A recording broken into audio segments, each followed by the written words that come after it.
First up on DIY Science Zone, we have Dr. Nicole Gallucci showing us how to make a solar clock out of a toilet plunger. An obvious math enthusiast, she has a purple t-shirt declaring that math is radical, black frame glasses, and a shaved head. Thank you, Dr. Gallucci, for kicking us off to learn some science. Hi everyone, my name is Dr. Nicole Gallucci, and today I'm going to show you how to make a solar clock out of a plunger. Before modern clocks were invented, people used the position of the sun, moon, and stars to tell what time of day it was. But you don't ever want to look directly at the sun. It's so bright it can actually damage your eyes. But you can use the shadow that the sun casts over the course of a day to help you do this for you. You've probably already noticed that sometimes in the day you make a long shadow, using my highlighter as an example. So that usually happens in the early morning, in the late afternoon. Other times, your shadow is a lot shorter when the sun is higher in the sky. There are even some places on Earth and some times of the year when the sun casts no shadow at all. So we're going to use that fact to make our sundial. A plunger is ideal because it stands up on its own, and pretty much everyone has one, probably in their bathroom or their basement. You can even mark the location of the sundial out with, chalk or whatever you're using to draw your sundial, in case it gets knocked over, say, by an overactive dog. As the sun moves throughout the sky, you can mark where the tip of the plunger's shadow lands on the ground. I recommend sidewalk chalk for that. Here's what it looks like on a typical sunny day in September, shortly before the first day of fall from my backyard here in New Hampshire.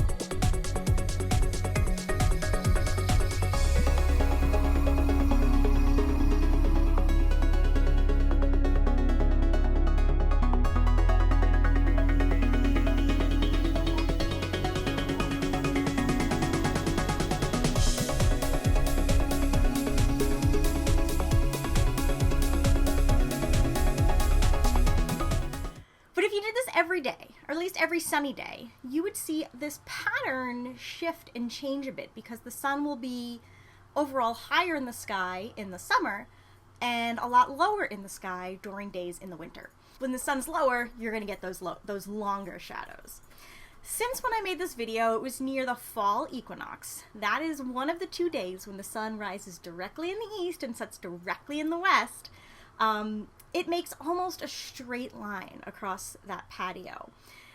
If you were closer to a summer or winter solstice, days when the sun is highest in the sky in the summer and lower in the winter, you're going to get these curved shapes like you see here, so that every day your sun's curve is going to move a little bit up and down. From this, you can use trigonometry to figure out just how high in the sky the sun is at any time of day, and particularly when it was up highest. So, for example, my plunger I measured to be 21 inches tall, and the shadow when it was at its shortest I measured to be 17 inches long. 17.5 inches long. So you can see that makes a triangle that you can use for some trigonometry. Here's my height. Here's the length of the shadow. Here's a very simple diagram showing the height of my plunger and the length of the shadow. This angle here is the angle up to the sun. So it tells you how high in the sky the sun is. So if you know your trigonometry, you know opposite over adjacent is the tangent of the angle. You type that into your calculator and you get the inverse tangent. You get a little over 50 degrees. So that's telling me that's how high the sun got in the sky from my location. Not 90, not overhead, not even close to overhead. In fact, where I live at a latitude of 43 degrees on the Earth, the sun is never going to be directly overhead from my location. Obviously, there's some interesting things going on here that you may have already noticed. Why is it noon, the exact time that the sun is directly overhead? So you can see from the chalk marks that I made that 12 o'clock is not at the time when it's the shortest. It used to be that towns would actually use the time when the sun was at its highest point, not necessarily overhead, but at its highest point in the day, to set when it was noon. But that means every town has a slightly different time. So they're not all synchronized together because as the Earth's rotating, different towns are having the sun at their highest point at different times. This was fine when travel between towns was really slow, but with the invention of railroads that crisscross the country, you needed to have a more standardized way of telling time so that a station in one town and a station in a town much further away have synchronized clocks so that you know when the train's going to come and when the train's going to arrive. So that's how we got time zones. So you may know that there's a whole block of land over which you have the same time. For example, I'm in the Eastern time zone. What that means is your location isn't necessarily the location where the sun is overhead at noon. So when the sun is overhead for you, it might be slightly off what noon for your time zone is.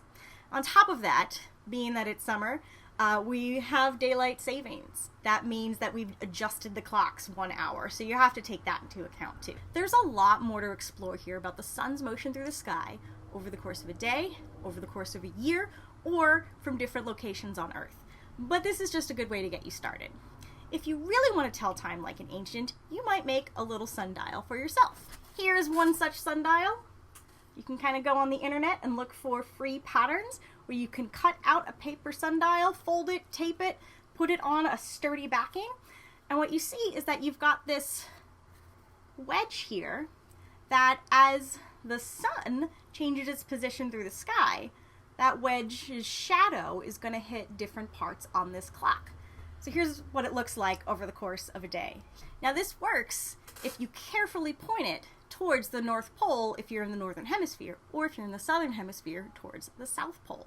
Then it gives you an accurate time according to the sun. I hope you enjoy making your own sun clocks. You can find me on Twitter and Instagram as Noisy Astronomer, and I would love to see your results.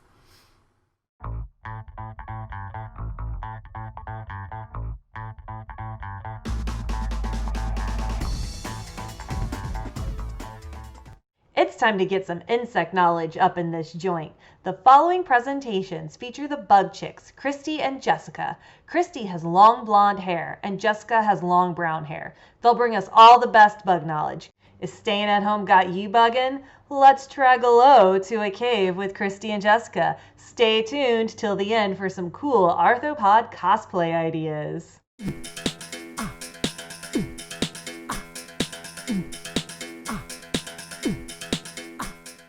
Jess, we have got to get out of town this weekend. I'm getting antsy. Yeah, I feel you on that. Where do you want to go? Beach? We were just there teaching. Mountains? I feel like we should go somewhere we don't normally go, you know? Okay, desert, rainforest. They sound cool, but... Oh, I have an idea. Let's say it at the same time. 1, 2, 3. The Monster Museum. Yours is better. Let's do yours. I just think we haven't been to a cave in a long time. They have troglofauna, cool ecosystems. Whoa! Jessica, you had me at troglofauna. Troglofauna is the fancy word for cave-dwelling animals. They have special adaptations that allow them to survive in extreme environments. Now, we're gonna have to do a bug chick's vocabulary breakdown because saying cave-dwelling animals doesn't really give you the whole picture. Here we go. Troglo means caves. And fauna means animals. But not all cave dwellers are the same. There are Zines. Zine means visitor, and these are animals that can visit a cave ecosystem. They can come and go freely, but they can't spend their entire life cycle in the cave. Some famous examples of troglozines are bats, pack rats, moths, and some species of beetle. Then there are the troglophiles. These are animals that can live outside of caves, but they prefer to be inside them. Yeah, that's right, because they love caves. Phile means one that loves. Examples of troglophiles include certain species of arachnid, crayfish, and salamander. And finally, there are the very cool troglolites. These are true cave dwellers. These animals spend their entire lives inside of a cave and can't survive outside them. They're usually pale Because who needs color in absolute dark? and blind. In fact, many species have what's called vestigial eyes. These are mere remnants of the eyes their ancestors used to have, and they're shrunken and the animals can't see. Arthropod troglobites include these millipedes, shrimp, and isopods. Lots of cave arthropods have these incredible body parts that have evolved over millions of years to help them thrive, eat, and not get eaten. Speaking of millions of years, time travel segment. A few years ago, Christy and I wanted to see some local troglofauna. So we traveled to the Oregon caves in the Rogue Siskiyou National Forest in search of giant cave crickets. Oh, what's in here? What's in here? What is this? Look at those long tarsal segments. Everything about them is adapted to live in this environment. These cave crickets are a great example of morphological adaptation. Check out those long antennae, the extended palps and cerci, and those incredible back legs. These adaptations help the cricket sense potential predators that might be nearby and help them feel around in the dark. Our day in the caves did not disappoint. We went deep underground and got to see animals you don't normally get to see. Scientists don't really know much about this species of cave cricket, so being in a cave is like visiting an alien planet, but it's in our backyard.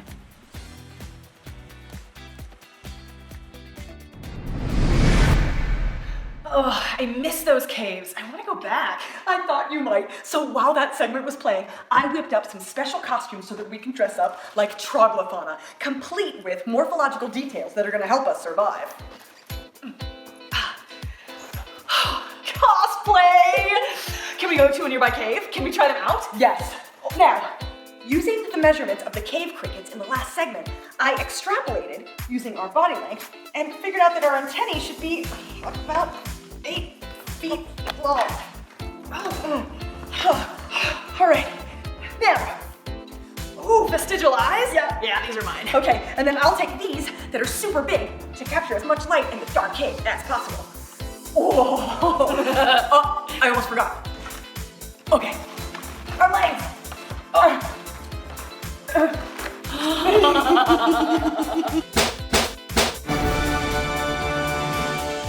Not a judge. Ooh.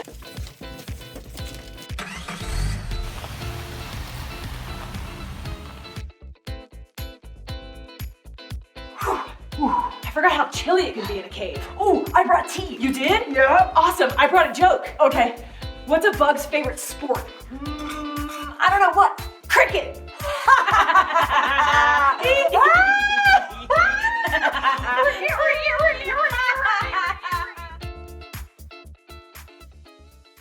And now the bug chicks, decked out in their Texas A&M gear, head outside to bring us the finest examples of order Hymenoptera. It's unbelievable what they find in that jungle.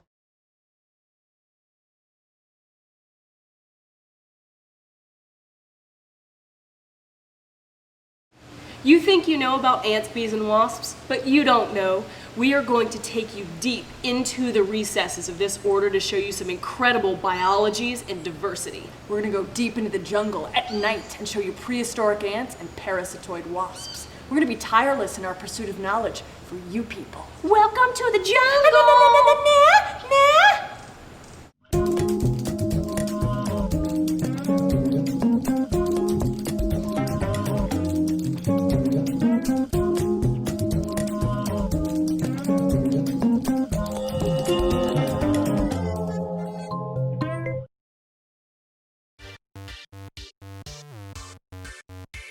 Bees, ants, and wasps are in the order Hymenoptera. Let's break down the name. Hymen refers to the Greek goddess of marriage, hymenos. Marriage is a joining of two entities, and this can refer to the forewing and the hindwing being joined by a coupling device, which are basically sort of a row of hooks called hamuli that connect the two wings together. Hymen also means membrane, so you can think of these as the membranous wings, and this is because a lot of species in this order have little to no wing venation. On ants, bees, and most wasps, that classic head, thorax, abdomen is really easy to see. Hymenoptera are the only insects that have evolved a stinger. This stinger is actually a modified ovipositor, or egg-laying organ. Since the colony structure of eusocial insects prevents the workers from laying eggs, the ovipositor has evolved into a defensive device. This is the third largest insect order. There are about 18,000 species in North America and more than 103,000 worldwide. New species are being described every day. That's 12,500 different kinds of ants, over 20,000 described bees, and there are so many species of parasitoid wasps we couldn't even find an accurate estimate. Fun fact, the total biomass of ants on the planet is about equal to the total biomass of people on the planet. Many hymenopterans exhibit eusocial behavior. This means they have a caste system. There's a queen, workers, and soldiers. All individuals work toward the health, safety, and longevity of the colony. We filmed 3 of the most famous ant species in the world in Costa Rica: bullet ants, leafcutter ants, and army ants.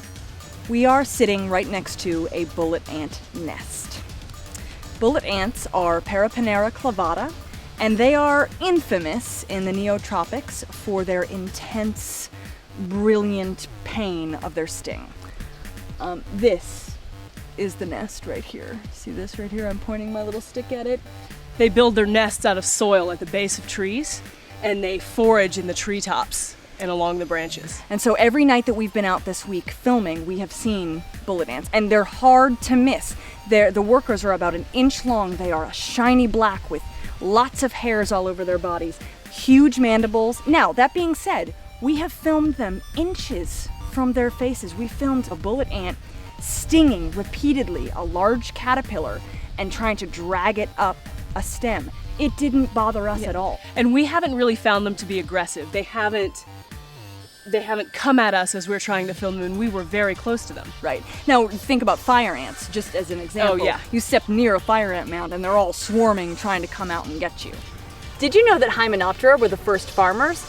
This is a leafcutter ant mound. The workers go out into the forest and they cut pieces of leaves from foliage and they carry it back to the mound.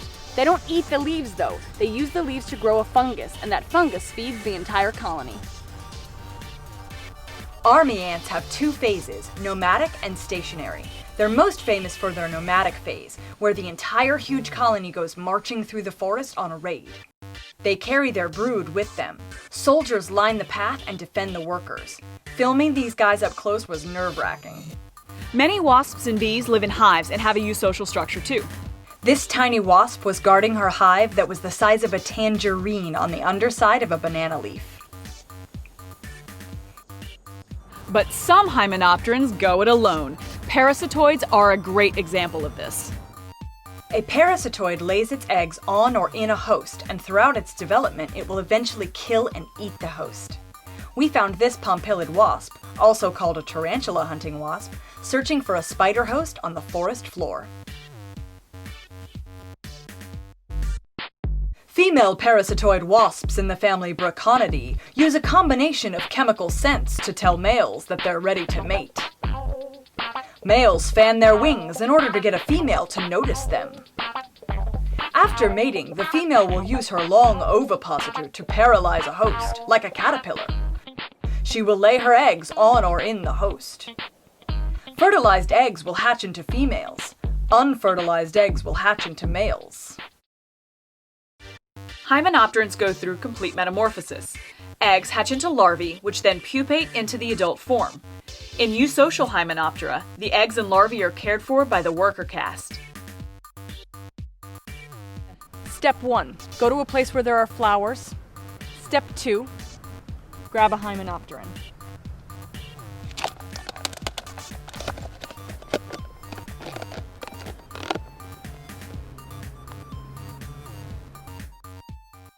Yes, many of these insects can sting, but only in defense of their colonies and homes, and some people have no reaction to the venom. Me, it's not a problem, but some people are severely allergic to the venom.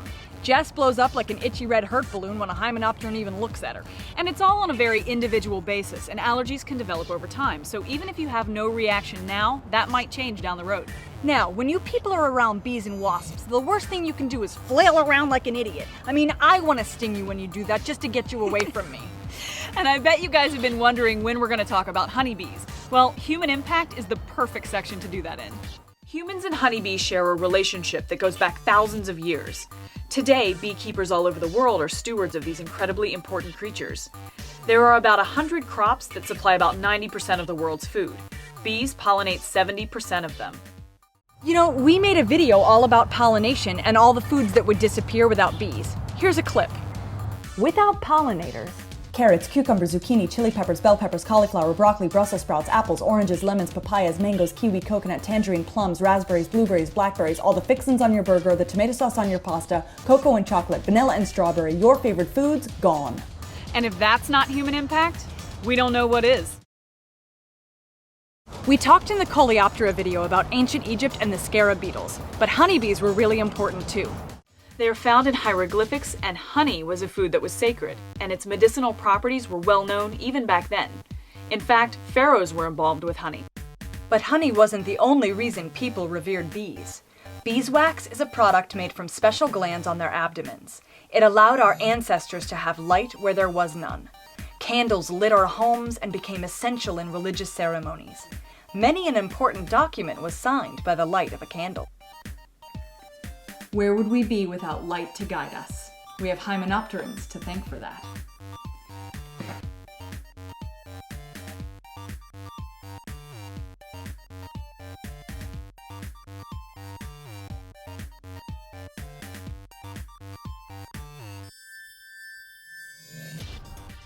You butter fly over here and get all the info on Order Lepidoptera. Christy and Jessica take us outside to learn everything we can about our beautiful flying friends. It's the moth fun you can have on 6 legs.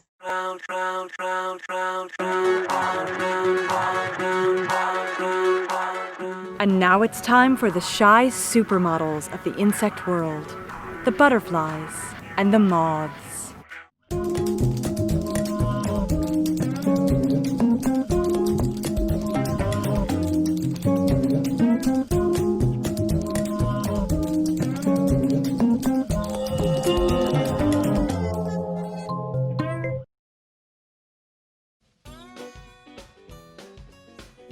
Butterflies and moths are in the order Lepidoptera.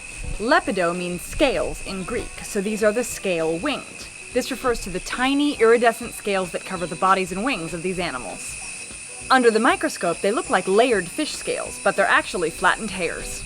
So, Christy, do you have a good way to remember the name Lepidoptera? I do. Flashcards. You know what a butterfly looks like, right? It's just one of those things you know. These insects are easy to identify by their 4 flat, non-folding wings. They all have 6 legs, however there is a family of butterflies, the nymphalids, that looks like they only have 4. Mouth parts. Most butterflies and moths have a long, coiled proboscis. This is where all of the mouth parts fit together to form a flexible tube that enables them to probe into flowers to drink nectar. They basically invented the curly straw. But some species of adult moths have no functioning mouth parts and don't feed at all. They just live off their fat reserves until they reproduce and die. And now for the advanced course. How do you tell butterflies from moths? There are lots of general statements people make that are wrong, like butterflies fly during the day and moths only fly at night. Not entirely true. Butterflies are pretty and moths are dull and brown. Wrong again. This is a moth. Butterflies hold their wings up at rest and moths hold them flat. Not good. There's only one true entomological way to tell them apart. You have to look at the antennae. Butterflies have capitate antennae that end in a ball or a curl, and moths have varied antennae that can be straight, plumose, or curly. But as always, there are exceptions. All larvae of lepidopterans, called caterpillars, have chewing mouthparts. They use their strong jaws to eat vegetation, fibers, and stored goods. Now, caterpillars also have only 6 legs. Those extra pairs on the abdomen are called prolegs, or false legs. They're not real legs. Instead, they're extensions of the soft exoskeleton. Caterpillars' bodies move in a wave motion by contracting muscles in the end through to the head capsule. As each section contracts, the prolegs grip. Little hooks on the ends of the prolegs, called crochets, help them stick to tiny stems. There are 175,000 species of lepidopteran, and most of them are moths. You can find them all over the world. When we think of butterflies, we think of the tropics, and rightly so, the conditions are perfect. But did you know that there are high-altitude butterflies in the Himalayas that live at 6,000 meters? You can find lepidopterans all the way from the Arctic to Australia. There's no point denying that these insects are exceptionally beautiful. They come in every color you can imagine, and as we were setting up our camera, we saw a blue morpho flying through the rainforest here in Costa Rica. It was literally like a blue strobe light in the forest, like a flying jewel. Lepidopterans are herbivorous, almost without exception, and some species are host plant specific. For example, monarch butterfly larvae feed exclusively on milkweed plants. So when I first started studying insects, I was pretty anti-Lepidoptera. I mean, I'm blonde, I'm a chick, it's so cliche for me to like butterflies. But then I started to learn about caterpillars, and my mind was blown. They have incredible colors, alien body shapes, and crazy defenses. Caterpillars are bad mamma jammas. Some have urticating hairs that cause irritation, and sometimes they can even be lethal. Others are toxic, filled with poison, and some just try to freak you out. You touch them and strange fleshy horns grow out of their heads filled with smelly substances. Caterpillars rule. Male moths have plumose antennae. These super sensitive organs detect female pheromones during mating season. And so I said, the better to smell you with, my dear.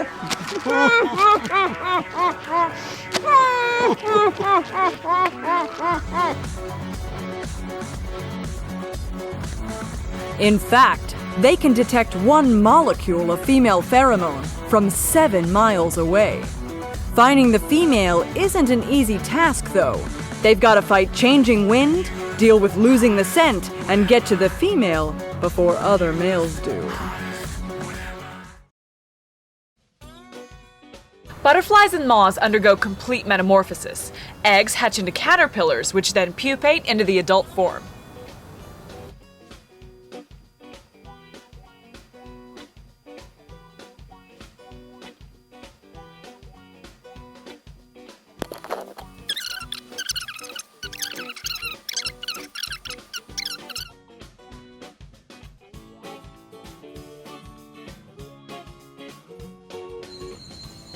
Aerial nets. These are nets that are mostly mesh, and their lightweight diminishes damage to delicate wings. Traps and baits work well too. Some people use beer, rotting bananas, watermelons, and pineapples. It's like butterfly love potion. And if that doesn't work, check out screen doors under porch lights. You're gonna find something.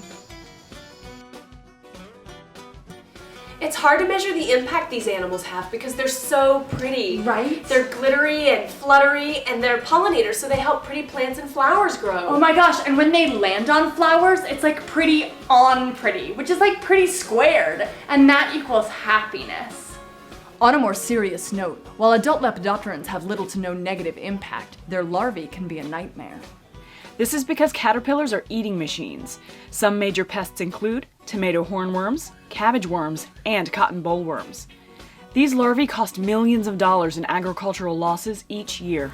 On a final note about caterpillars and economics, you might be surprised to find out that without one caterpillar in particular, our entire culture of commerce, the buying, selling, trading, and money, wouldn't even exist. The cultivation of the silkworm moth in China changed our world forever.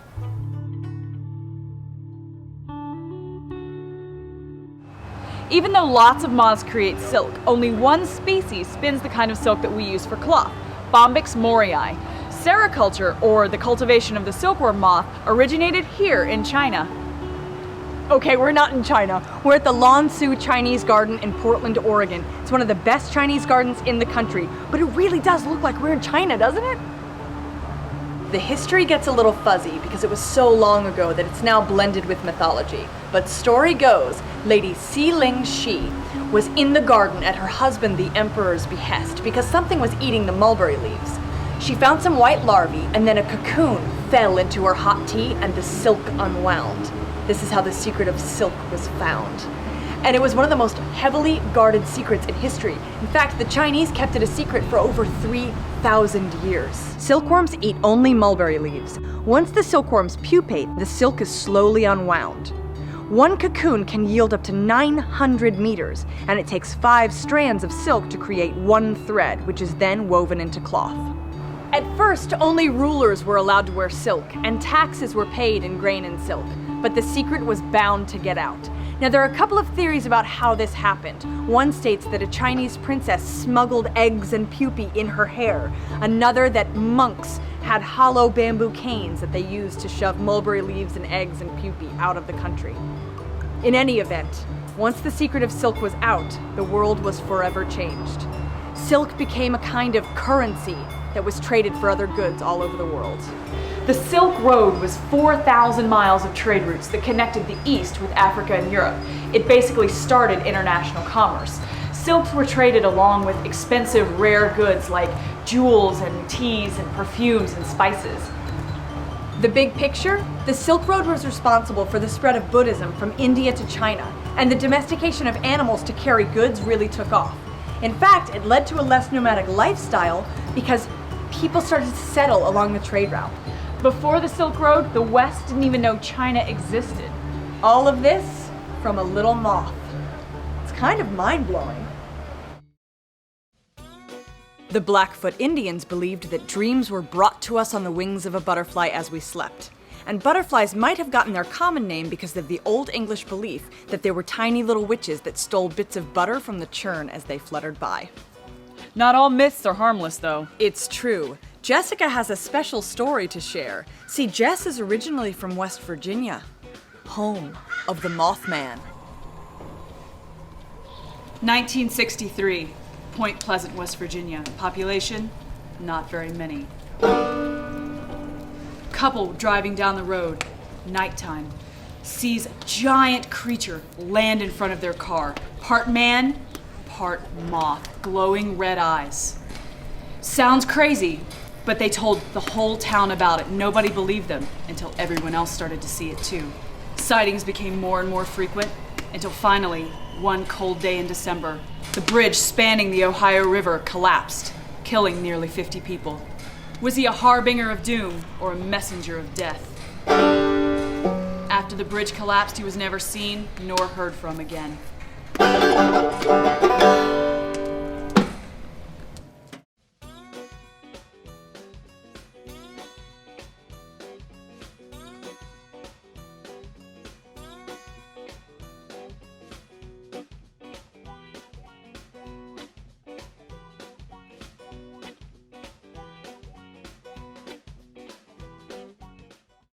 Now it's our turn to see entomologists in their natural environment with the microscope. Christy and Jessica show us different larvae up close so we can learn to tell which larva is this. Hi everyone, we're the Bug Chicks. My name's Christy Reddick. And I'm Jessica Honecker. And we are entomologists, and we love to teach people all about insects, spiders, and their relatives. Basically, an arthropod, anything with an exoskeleton and 6 or more jointed legs. Mm-hmm. And today what we're going to do is we're going to help you figure out how to tell the difference between two very similar looking arthropods. So, when you have a larva, which is sort of a young version of some insects, they can look kind of alike. So there's larvae that turn into butterflies or moths, which we know as caterpillars. And then there's also larvae that grow up to be beetles. Yes, and a lot of their body shapes and characteristics are very similar. So if you're outside and you see one, how do you know the difference between them? Right. So we're going to teach you, and it has something to do with legs, how to tell the difference. So I'm going to show you underneath the microscope this little hornworm caterpillar, and it grows up to be a moth. All right, so take a look at these legs here. So these are called true legs, and they're sclerotized, and that means that they're hardened, and they're also segmented. And this is a characteristic of insects, is that they have 3 pairs of segmented sclerotized legs. But as you look on the caterpillar a little further down, they've got these super fleshy little squishy belly legs. And so it could look at first glance like it has way more legs than just 6. Yeah, because when you look at it from the side and it starts to walk a little bit, you're like, oh, it looks like it has all of these legs. And you see how they use them to walk? They use them as legs, and these structures are actually called prolegs. And if you look, these little teeny tiny black hooks on the bottom edges of That's these a good pro shot legs. right there where it's yeah. kind of going in and out and you can see it. So those function a little bit like Velcro, kind of. They're little leg hooks called crochets, and they help this insect hold on to stems and twigs and Christy's finger. So if you see an animal outside that is long and squidgy and wriggly, and it's got the 6 true legs and then a number of these squishy pro legs, that is not a beetle. Beetles have smooth bellies. Caterpillars that grow into butterflies and moths have these pro legs. Now look, there's one other animal that has pro legs. There's always an exception. There's always in the insect world. But you know that it's not a beetle. All right? And actually, let's look at the beetle now. Yes. How about you swap me? Okay. So now, this is a beetle larva. A lot of you know them as mealworms. And we'll put this underneath the scope, and you can see right, there's those very active. Hold on, give me a second. There we go. And there are those those 3 pairs of true legs, the hardened sclerotized ones. Oh, look at all the mites on this. Oh, that's crazy. Whoa! Do you see all the little, dots? Those are mites. It's mighty cool. Keep going about legs. So if you look at this insect and they have those 3 true legs, and then as you move down the abdomen, the pro legs are missing. The exoskeleton on this animal is a little harder than that of the caterpillar. It feels a little more firm and slick. That's because its exoskeleton is a little bit more sclerotized too. So that's another thing that you'll notice with beetle larvae. So look, you can tell from the side, you're like, okay, it's got those 3 sort of walking legs, but then it drags its belly and the rest of its segments behind. So this is the difference. If you are outside and you're rolling over rocks, and autumn is a great time to do this, there's lots of larvae around, then if you're rolling over rocks and you see something, if it's got a smooth belly, chances are that is a beetle larva. If it's got those little fleshy belly legs called pro legs, that is a butterfly, moth, or sawfly larva. All right? So that's how you can tell the difference.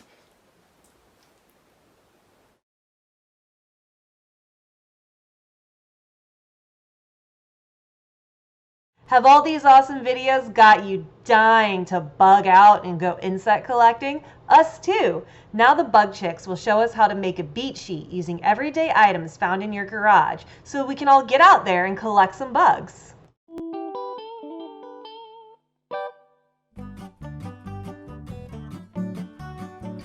A beat sheet is totally easy to make. You'll need 2 dowels of equal length, about 2 feet is good, a sheet, and some duct tape. Put the dowels in a cross and duct tape them. Then take the sheet and cut it to slightly larger than the square the dowels make.